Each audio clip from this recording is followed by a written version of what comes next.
All right, hello, it's Mr. Whipple. We're talking Unit 9, Growth and Conflict.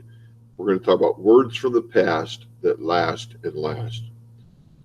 Did you know that you are probably familiar with some early American writers?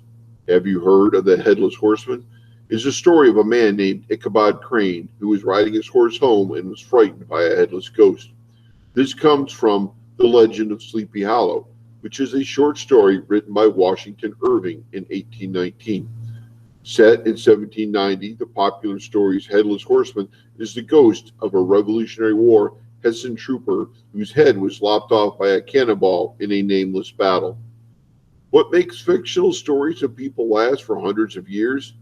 It could be memorable characters that create vivid pictures.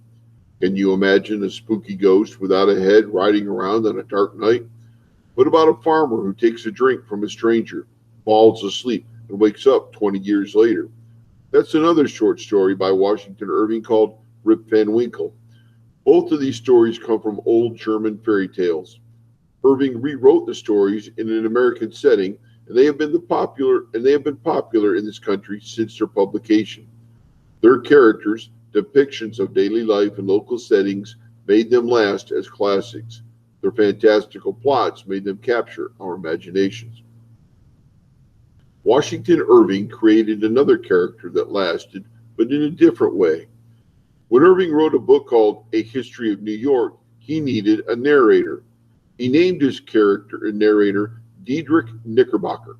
He chose Knickerbocker because it was another name for the pants that Dutch settlers wore when they arrived in New York. Many people read this story, and the name Knickerbocker was later used to describe someone from New York State. In 1946, a brand new basketball league formed in the United States. What name did New York choose for their team? The Knicks. The Knicks, which is short for Knickerbockers. Washington Irving could not have imagined a sports team named after one of his characters so many years later. Thank you.